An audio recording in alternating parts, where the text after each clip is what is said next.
Hey guys, so this is the video after having Phalo on a week from today.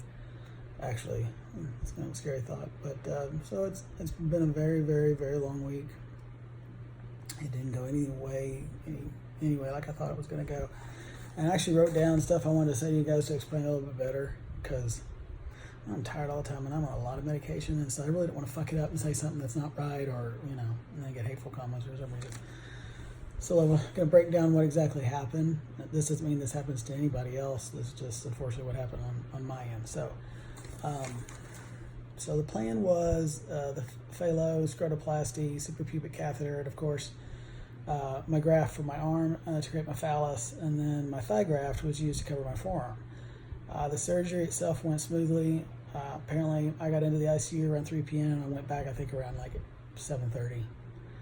I don't remember much other than having the nursing staff check my phallus with a portable Doppler machine. This ensures that the artery and vein they took from my arm was staying open and I was getting good blood flow to my new appendage.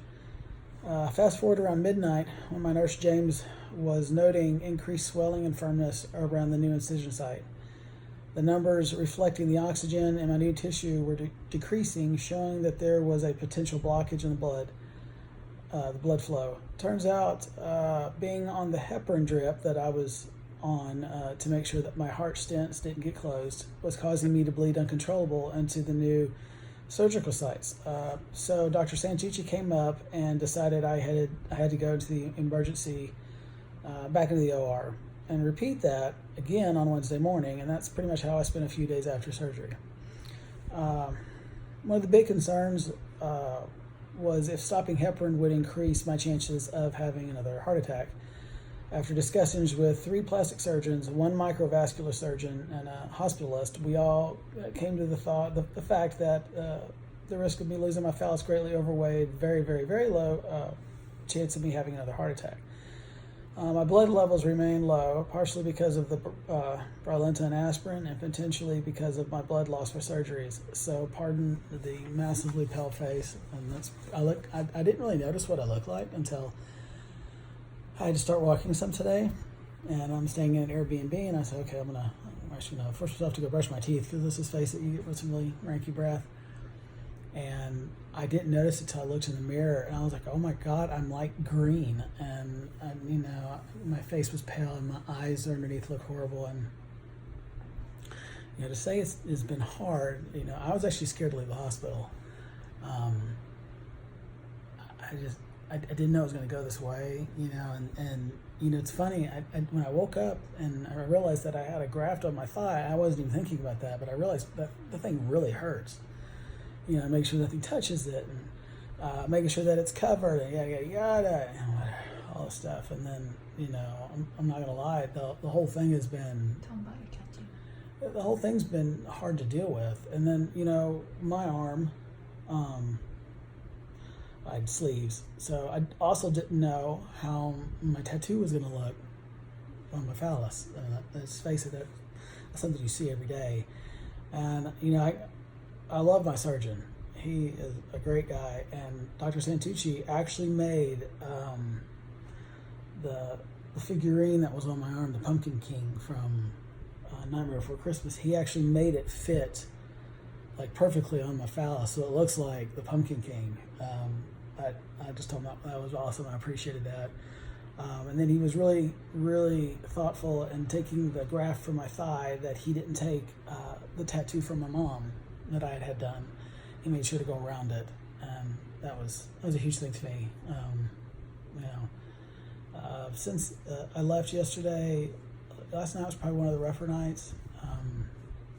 One, I have all these medications. I have a constant dry mouth, and I'm not really hungry, but you have to eat, and I have to get up and move around because you got to get the blood flowing and all this stuff. And what I didn't notice, because I wasn't looking in a mirror, what I did today was realize how swollen I am over my entire body. And I don't mean like just I'm swollen over in the incision areas. I mean, I look like I ate a barrel, and my whole body is a barrel, and then now I just have a dick sticking out of the barrel.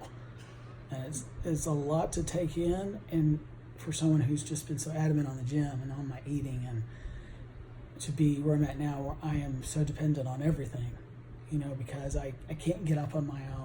To even sit down in bed, it's an acrobatic, act to sit on one side but not lean on the graph side and not use your arm. And can we just talk about the pain in your arm? I mean, holy crap! Have all that done and still have carpal tunnel that hadn't been touched on that side. And it's a blast. Don't get me wrong. I'm beyond grateful for the fact that I was able to do this. I just did not know how hard it was going to be on me, and I get to travel home on Wednesday, hopefully, after I have my first post-op appointment, and we'll see how that goes. But this is life-changing, and it's not instantaneous, and I'm really trying hard to be looking toward the future and not right now, because if we're going to be on the other honest side, everybody knows you take this many hardcore drugs, and I'm literally on oxy every couple of hours, and you're on bladder spasm medicine, you're on all this crap. Literally, you don't crap. My insides have not shit in a week today, and it's uncomfortable, and it's horrible, and you're trying everything you can to do it, but the last thing you want to do is shove more food in, because you're not really like starving, eat protein, eat iron-rich foods, and the bottom line is that just, kind of want to lay here, but then after a while you're going to stir crazy, because all you're doing is laying here, the Airbnb I'm staying at, they're wonderful, but they've got these two huge dogs, and the last thing I want is one of them to knock me over, so I'm real careful when I walk out, that, I have a blockade up, but they're really sweet, but I digress, that's not part of it, but I know I put a video up since I left. And we'll see how this goes, and hopefully the appointment goes well on Wednesday, and that's how I'll be able to go home. I miss my animals beyond anything. It's amazing how your animals they're such a part of your life. Everybody says, "Oh, they're just animals." Well, they're like my kids. So I've been away from them a long time, and but yeah, if y'all have any questions, please feel free to message me. I hope this gives somebody some insight on what to expect. This is not what happens to everybody, but when you wake up that they emergently took you back twice because and they finally had to transfuse you, that freaks you out a little bit, and they give you that sign that says, hey, are you willing to take blood? Yes, because I don't want to think about what could happen.